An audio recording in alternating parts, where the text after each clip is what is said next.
부터 우리 6절까지 말씀 다 함께 봉독하고 이 말씀을 묵상하는 시간 갖겠습니다.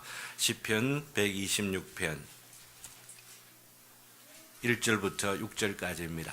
팔복 강의 세 번째 시간인데 부활주일과 함께 묵상하기 위하여 이 본문 말씀을 함께 봉독합니다.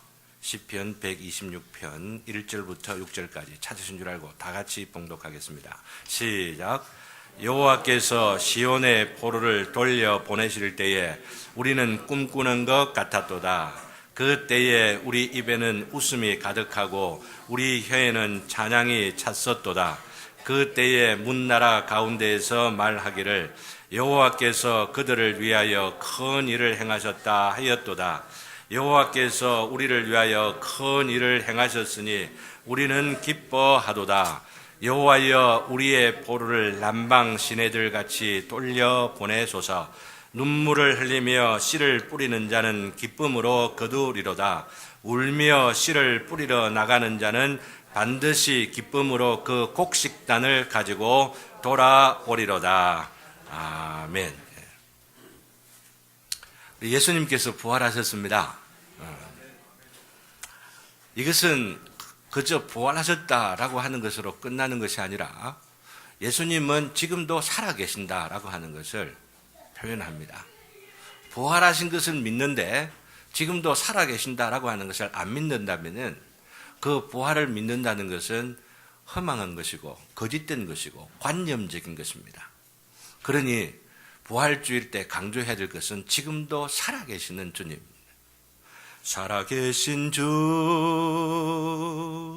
나의 참된 소망. 뭐가 사라집니까? 믿습니까? 두려움만 사라집니까? 염려도 사라지고 근심도 사라지고, 그죠?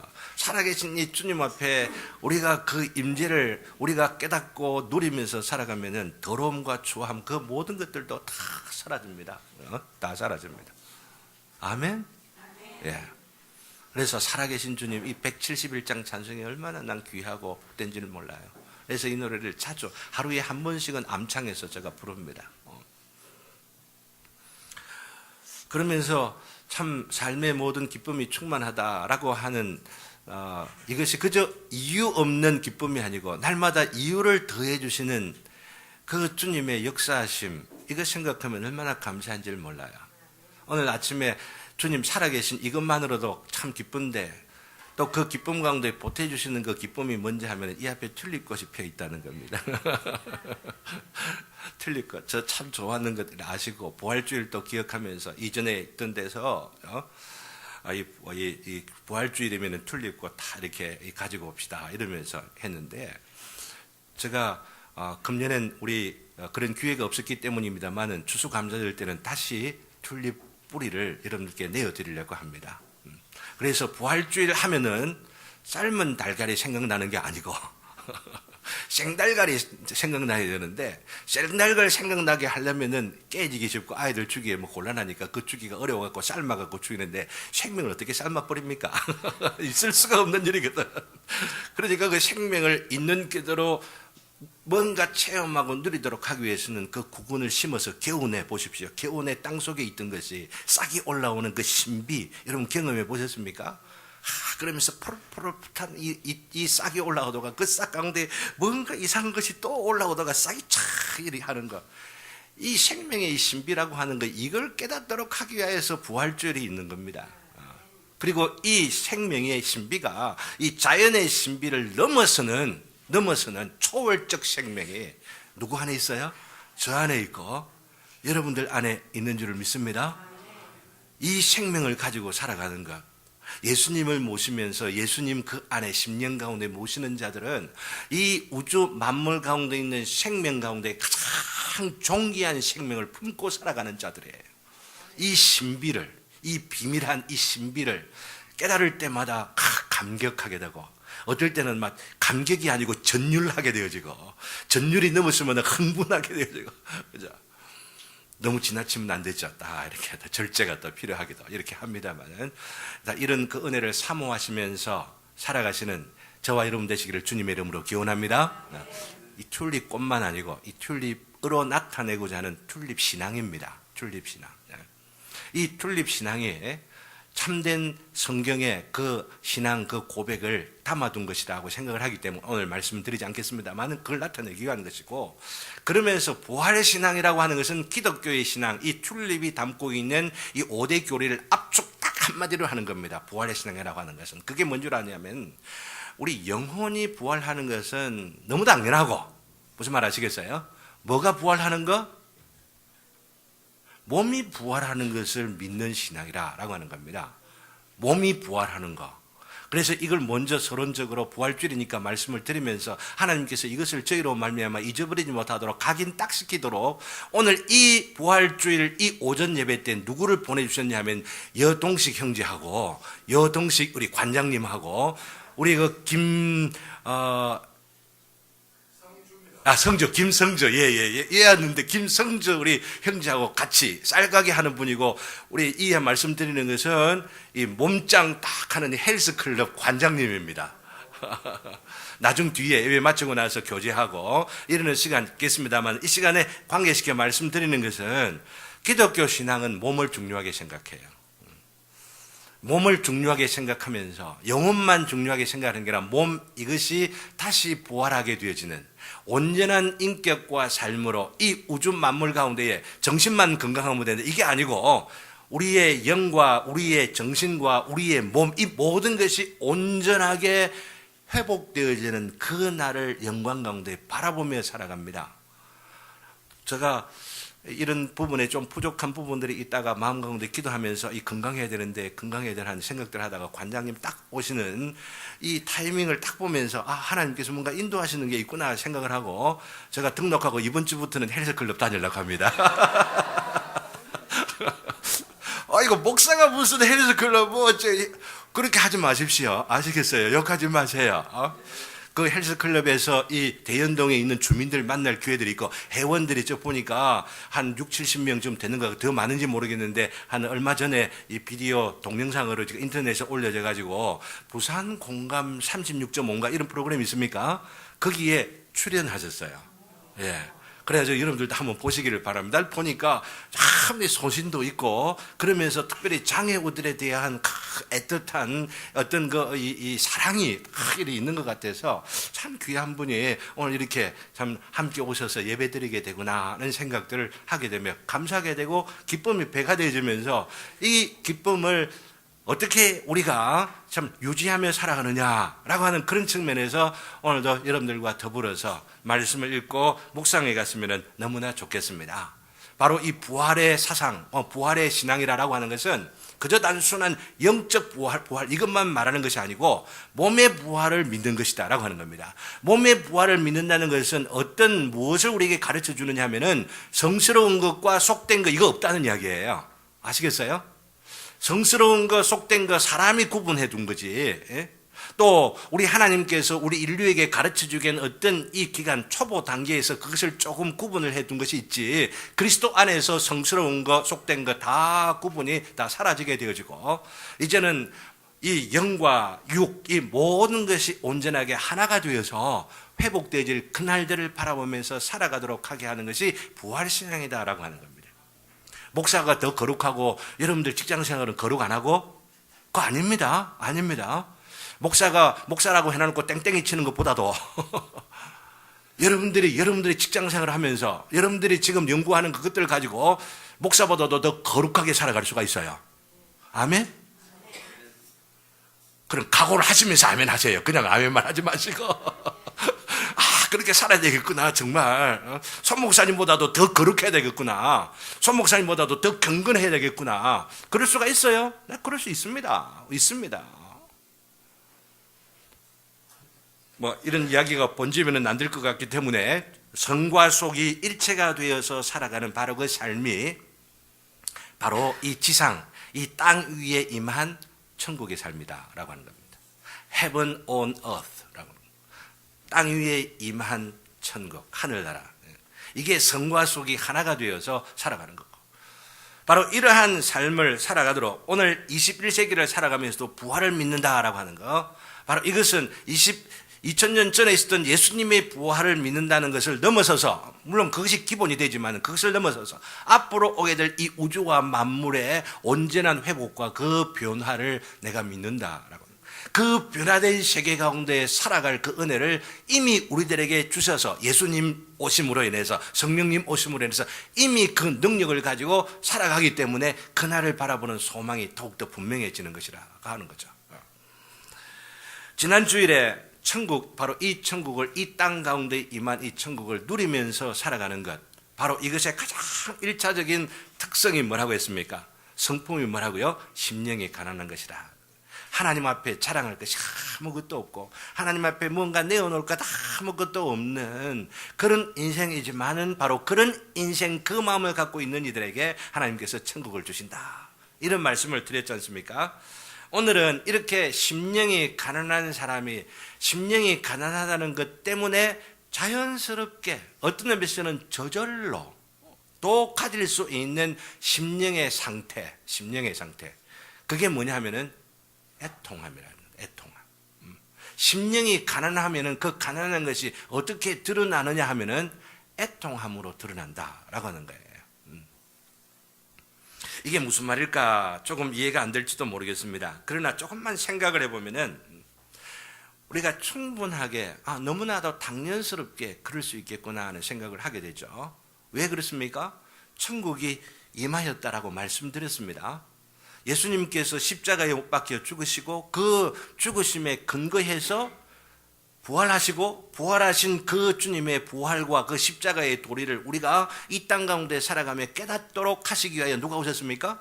성령님께서 분명히 오셨습니다. 그래서 성령님으로 말미암아 마음의 변화가 되어지고, 그리스도의 영광이 무엇인지, 우리를 위하여 수고하신 그 애씀이 무엇인지를 깨닫는 자의 마음 가운데는 변화가 있게 되어지고, 이 변화로 인하여서 우리 가운데 천국이 임하게 됩니다. 그걸 압니다. 믿습니다. 그리고 때로는 그 천국이 경험되어집니다. 그러나 때로는 경험되어지는데 날마다 경험되지는 않는 것 같고, 그런 것 같기도 하면서도 그렇지 않은 어떤 순간순간들이 우리 가운데에 너무나도 많이 경험되어지는 때가 있다고 하는 겁니다. 내 속 안에, 내 자신을 남한테는 그럴듯하게 교양 있게 세련되게 좀 이렇게 드러내는 것이 있지만은, 내가 내 자신을 가만히 들여다보니까 네가 진짜가, 이러는 내 마음을 향한 이런 책망이 내한테 있는 거예요. 고소하는 그 고소들이 있는 거예요. 뿐만 아니에요. 우리 주변을 돌아보면은 얼마나 답답하고 안타까운 일들, 불법이 횡행하고 사기가 치고 그러면서 그런 사람들이 더 잘 살고, 착하고 순둥이처럼 사는 사람들은 얼마나 그 고통을 당하고 그러면서 무시를 당하고 있는 이 세상을 보면서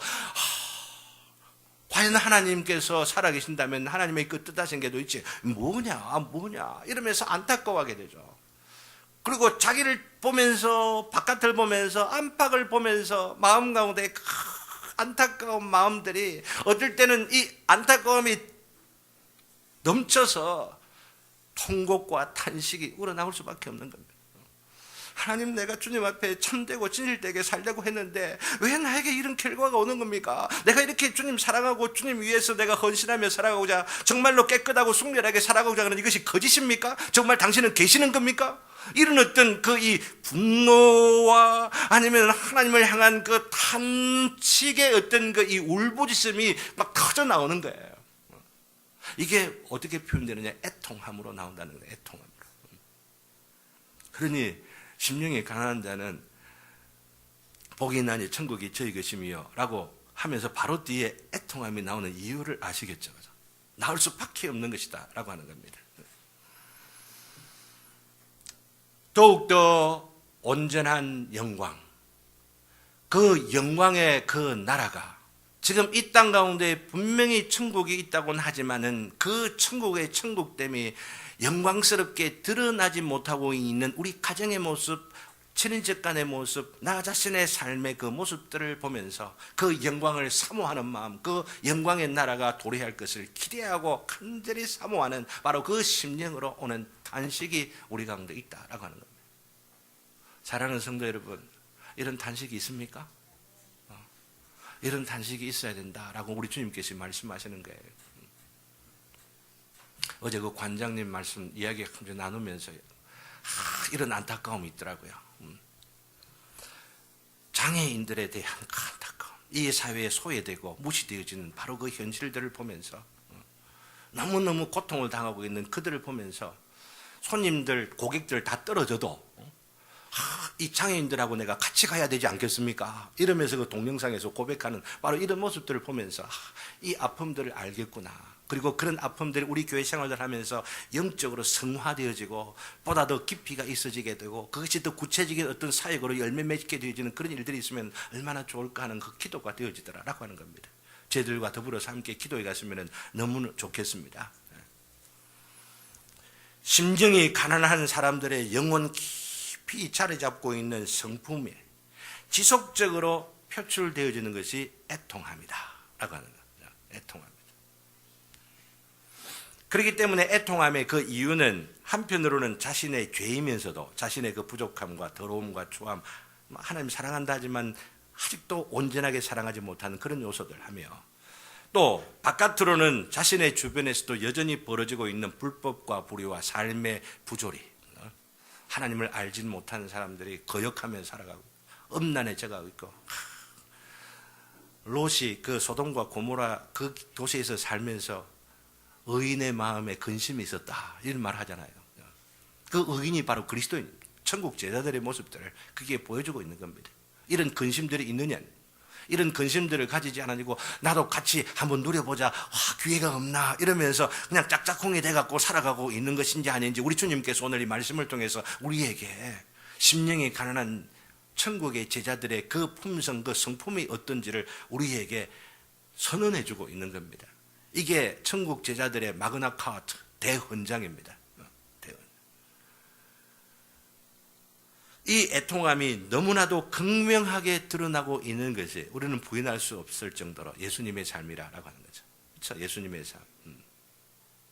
다 잘 알고 계시겠지만 예수님의 삶을 이런 각도에서 한번 살펴보는 건 굉장히 의미가 있어요. 예수님의 생애를 보면은 복음서에 그 성경 어디에도 예수님이 크게 웃으셨더라, 아니 조그맣게라도 웃으셨더라는 구절이 한 군데도 안 나옵니다. 찾아갖고 저한테 가져와 주세요. 그러면 제가 10만 원, 아니야 100만 원 더 드릴게. 한번 드릴게. 한번 찾아보세요. 없어요. 이렇게 찾아보려고 하는 분도 있으면 참 좋겠다. 저는 그런 마음을 갖고 말씀을 드립니다. 예수님께서 이 말씀은 예수님께서 유머가 없었다, 이건 절대 아니에요. 예수님의 그 말씀과 표현들을 다 보면은 굉장히 유머가 많으신 분이라고 하는 것을 짐작할 수 있습니다. 예수님의 비유들 한번 보세요. 바늘기, 조그만 그 바늘기에 낙타가 들어가는 모습을 한번 상상 한번 해보세요. 웃을 수밖에 없어요. 그 비유를 들으면서 참 어처구니 없는 말씀을 하는 것 같은데 전곡을 딱 찌르는 뭔가 뿔기를 치는 것 같으면서도 웃으면서 뭔가 깨달아지는 그 뭔가 영감이 있는 거잖아요. 예수님께서 그러셨을 거라고 하는데요. 보세요. 세리하고 죄인들하고 막 식사도 하고 이랬잖아요. 식사를 했는데 저처럼 넥타이 딱 매고 예수님께서 가만히 있고 너 무으라. 눈가리 돌리면서 너는 무어라. 나는 메시아이기 때문에 죄인들하고 창녀들하고 그 죄수들하고 이 식사를 같이 했다고 하는 예언이 있어서 그대로 내가 이 성취를 해야 되기 때문에 난 너희들하고 함께 있기는 있지만은 나는 안 웃는다. 왜냐하면 슬픔의 사람이라 예언되어져 있거든요. 슬픔의 사람이라 인생의 질고를 지고 인간의 죄짐을 지고. 그러나 그런 자리에서 예수님께서 경직돼가지고 일이 있었다고 하면 말도 안 되는 이야기입니다. 어떻게 하셨겠어요? 어깨 톡 치면서 하나 더 주고 에이 한잔 해, 에이 나한테 한잔 주고 에이 좀 웃어 하셨을 거라는 이야기입니다. 아시겠어요? 그러나 제가 이 말씀을 드리는 것은 그렇게 유머가 풍부하고 인간성이 그대로 적나라하게 정말 사람다운 사람의 냄새를 내신 분이셨겠지만은 그럼에도 불구하고 성경에는 한 번도 예수님께서 웃으셨다는 표현이 없다는 이야기입니다. 이게 무엇을 의미하느냐라고 하는 이야기입니다. 우리 웃지 말아라 이런 이야기 아닙니다. 웃을 수는 있지만은 어떤 웃음을 웃으면서 살아야 하느냐, 이거 우리에게 가르쳐 주는 것이라고 하는 겁니다. 예수님은 절대 웃지 않으셨다라고 하는 겁니다. 그런데 이 웃지 않으셨다고 하는 이 말씀하고 너무나 대조가 되는 게 뭐냐면은 우셨다는 거 아닙니까?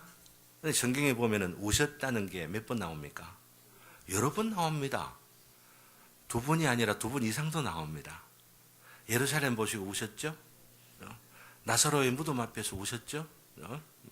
그리고 히브리서에 보게 되면은 겟세마네에서 울음 통곡을 올려드렸다라고 하는 부분이 나옵니다. 우셨어요. 어떤 면에서는 세 번만 아니고 더 자주 우셨지 않았을까 그런 생각들을 해보게 되어집니다. 그렇기 때문에 우리 성경에 기록되어 있는 계시를 통하여 하나님의 진리를 깨달아가는 우리들이라고 한다면은 뭔가 불균형이 되어져 있는 계시의 이 분량, 이 정도를 보면서 우리는 진지하게 비교해 보면 거기에서 메시지를 찾을 수가 있어야 한다라고 하는 겁니다. 잘못되게 극단적으로 우리는 웃지 말아야 된다, 뭐 이런 식으로 결론을 내리지는 아니한다 하더라도 말이죠. 예수님께서 산상보훈의 8장에서는 애통하는 자는 복이 있다라고 말씀하셨는데 이 뜻이 분명하게 어떤 뜻인지를 더 강조하시기 위하여서 누가복음 6장에 가면은 네 가지 복과 네 가지 화를 선언하시면서 웃는 자여 화 있을진저라고 말합니다. 웃는 자는 화가 있대요. 저주를 선언하시는 겁니다. 근데 이걸 말씀하신 것이 농담일까요? 아니면 진담이실까요? 예수님께서 하신 말씀이 분명히 진담이겠죠. 그런데 예수님께서는 이 말씀을 진담처럼 생각하는 사람들이 현대인들이 아닌가 생각되고 현대 교회의 수많은 사람들이 농담처럼 생각하시는 게 아닐까 생각을 해보게 됩니다. 왜냐하면 교회 안에서도 프로그램이 어떤 있습니까? 교육자들 따야 될 자격증 가운데 하나가 웃음 치료사 이런 자격증 따고, 그래서 설교자가 앞에 서서 웃겨야 된다는 이 압박감을 갖고 있습니다. 웃기도록 해야 된다라고 하는 겁니다. 그래서 저는 큰 교회 어느 목사님을 통해 직접 제가 들었습니다. 3분에 한 번씩 터뜨려라. 웃기도록 터뜨려라라고 이야기합니다. 이게 어떤 일종의 그 설교의 어떤 원칙, 어떤 그 뭔가 요구되어지는 사랑처럼 되어져 있는 시대가 여기 있는 시대인 것을 생각해 보면은 예수님의 웃는 자는 화 있을진저라고 하신 이 말씀을 농담처럼 생각을 하고 있는 시대가 우리들의 시대가 아닐까라고 생각을 한다는 거죠.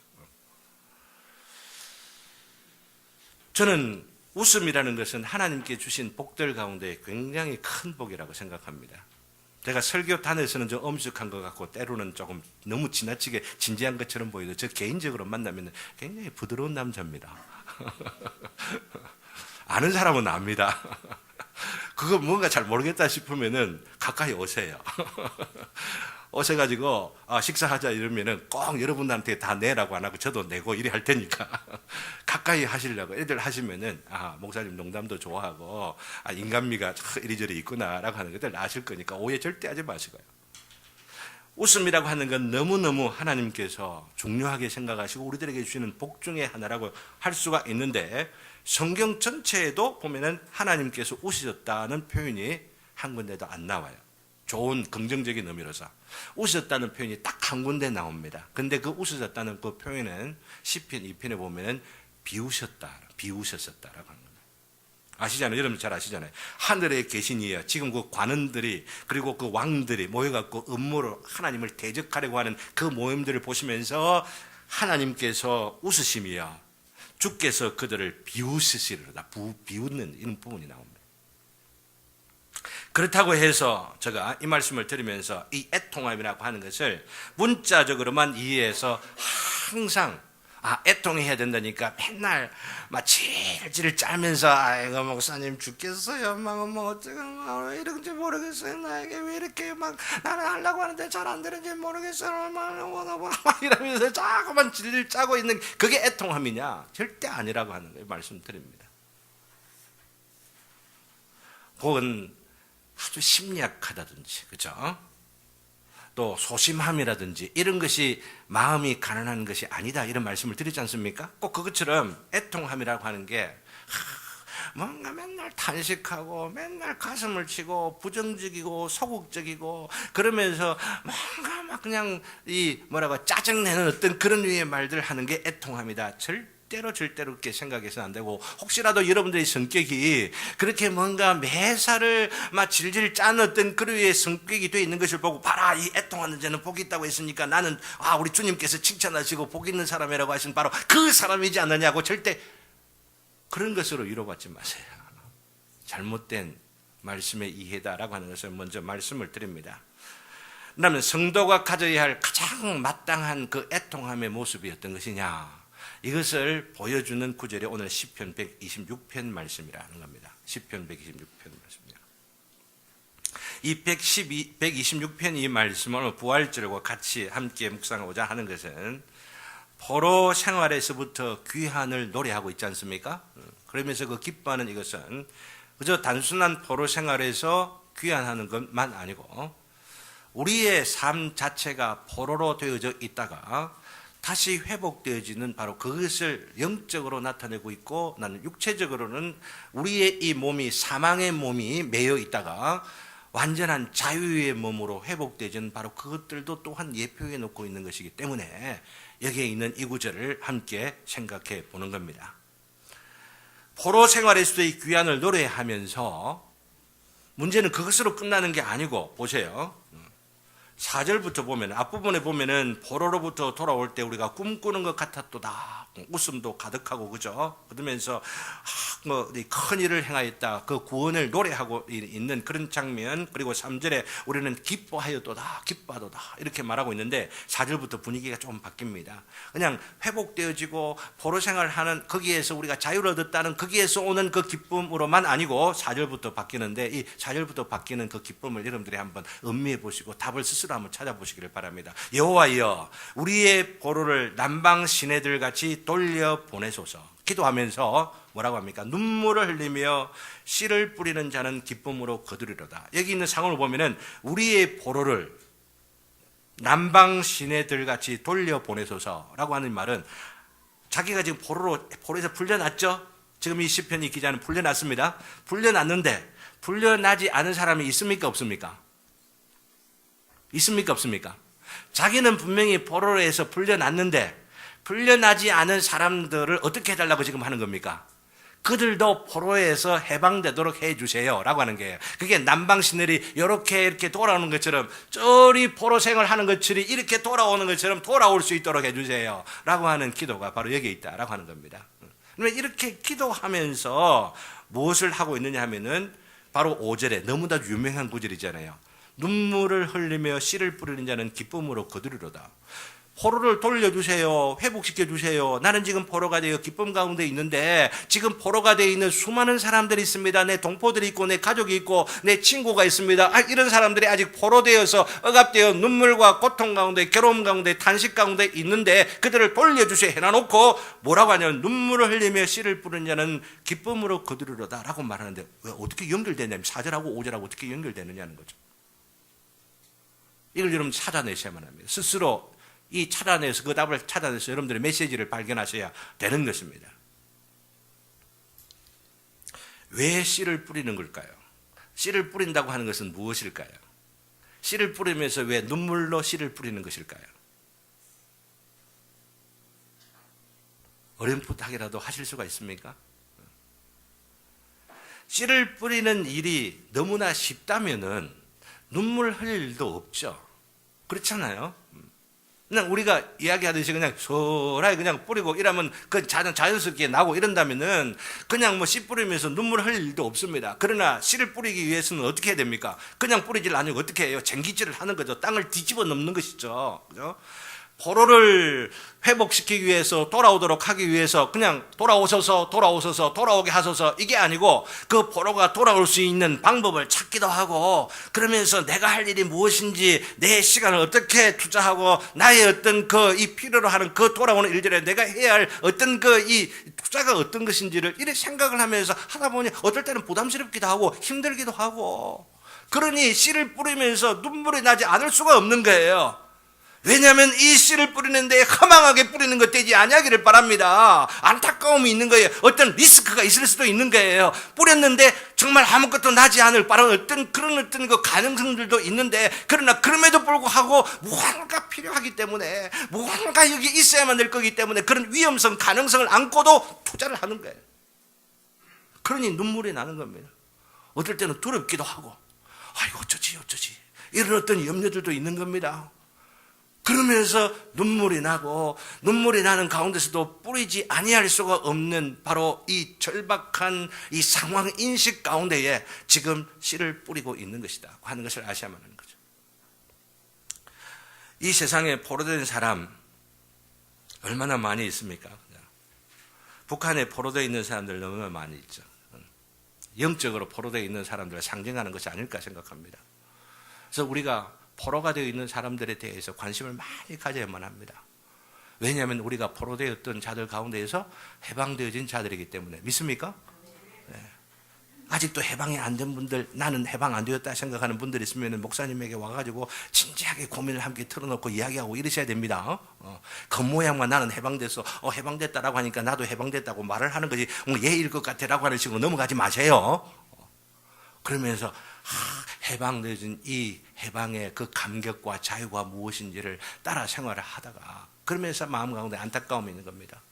이 기쁨을 누리며 살아가도록 하나님께서 자격도 공로도 없는 나에게 이 은혜를 주셨는데, 이 은혜를 알지도 못하는 사람들이 있구나.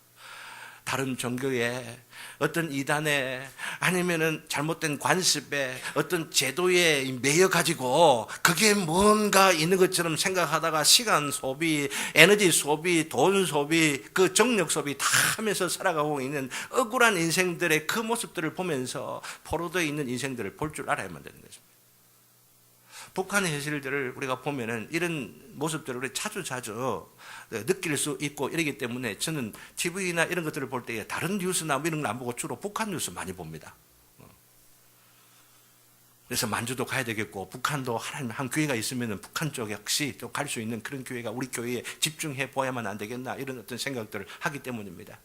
그리고 그 사람들이 탈북해와 지금 지내면서 있는 그 어려움들 뿐만 아니라 그렇게 탈북하기 위하여서 얼마나 애쓰고, 그죠? 그걸 돕기 위하여서, 그리고 그 하기 위해서 얼마나 이 사람들이 희생하며 살아오고 있는지, 이런 것들을 우리가 곰곰이 생각을 해보면 실제적인 우리 민족의 문제이고, 우리 사회 가운데에 아직도 소외되고 괴로움과 고통 가운데 살아가고 있는 수많은 인생들을 보면서, 그리고 이것을 영적인 측면에서의 영적 자유와 해방을 누리지 못하면서 근심과 걱정 가운데 세상 짐을 지고 그 짐을 해결해 갈 수가 있는 비법도 없이 그 알지도 못한 채로 살아가는 그 인생들을 보면서 우리의 기도가 어떤 것이어야 될까 생각하다가 애통하는 자가 되는 거죠.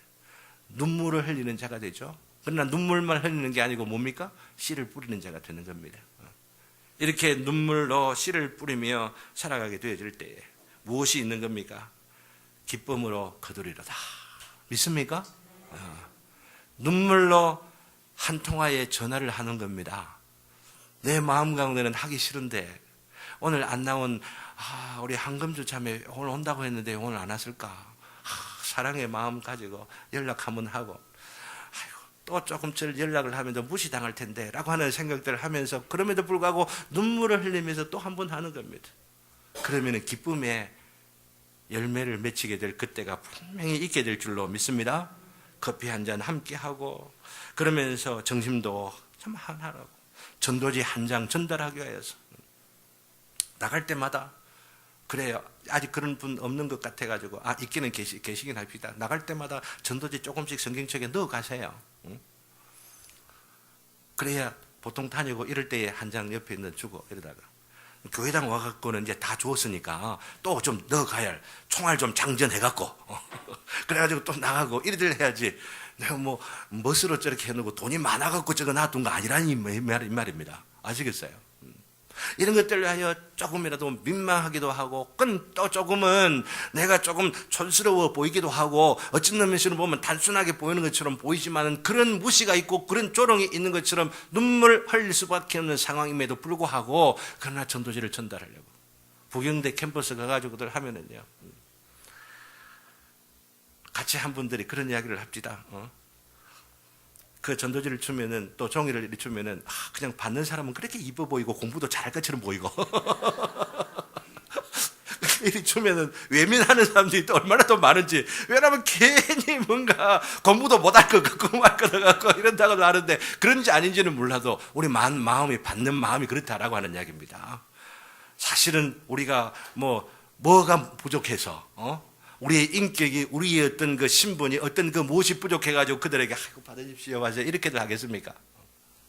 그러나 그 영혼들이 불쌍하기 때문에 무시를 당해도 주님께서 받으신 그 모독, 그 모욕을 생각하면서 그 모독을 받는 가운데 내 인격이 자랄 것을 생각하면서 그러다가 한 명이라도 한 영혼이라도 붙잡힌 바 되어주면은 주님께 돌아올 그 무언가가 있을 것이라고 하는 믿는 것이 있기 때문에 그런 자리에 나가서 이번 주일에 나가서 같이 전하니까 또 한 분이 목사님 같이 이렇게 하는 거 있으면 여기만 아니고 저기 아파트 저기 가도 되겠네요. 우리 따로따로 또 몇 개 팀을 만듭시다. 이러면서 막 하려고 하는 마음들을 보니 하나님께서 은혜를 주시구나. 이 은혜를 받는 자의 마음 갖고 기도하다가 주님 앞에 헌신하는 심령들 눈물을 흘리면서 뿌리며 나아가며 애통하는 시간들을 보내며 살아가게 될 때에 분명히 그 열매를 기쁨으로 거두게 되는 날이 있게 될 줄로 믿습니다. 그래서 6절에 있는 말씀 그렇지 않습니까? 울며 씨를 뿌리러 나가는 자는 반드시 기쁨으로 그 곡식단을 가지고 돌아오리로다. 이 놀라운 은혜를 우리에게 약속해 놓고 있는 겁니다. 내 자신을 보면서, 이 세상을 보면서 앞으로 오게 될 영광의 그 나라, 이미 우리에게 주실 것을 약속하기 위하여 또 약속하신 것으로 증표로 성령을 보증으로 우리 안에 주셔서 우리 안에 기쁨을 누리며 살아가도록 하게 하셨는데, 이 기쁨을 갖고 살아가는 자들은 더욱더 경건하고 더욱더 거룩하고 더욱더 의롭고 공의로운 이 사회를 이루어가게 하여 안타까워하는 마음으로 애통하는 심령들을 가지게 되고, 이 애통하는 것으로 인하여서 씨를 뿌리는 그 헌신과 수고 감당하게 될 때에 약속해 주신 그 주님의 놀라운 약속들을 우리의 가정에서 맛보게 될 줄로 믿습니다. 우리의 직장에서도 맛보고 우리 교회의 모든 구석구석의 일들 가운데서도 경험하게 됨으로 인하여서 하나님께 놀라운 영광이요, 한없는 은혜의 삶을 날마다 기쁨으로 충만하여 살아가게 되는 그 놀라운 은혜를 누리게 될 줄로 믿어서 이 말씀을 드립니다. 이제 이 말씀을 우리가 171장 찬송 우리 1절만 한번 부른 뒤에 합심해서 한번 기도합시다. 살아계신 주님, 살아계신 주님. 1절만 171장 1장만 우리 부른 뒤에 합심 기도하겠습니다.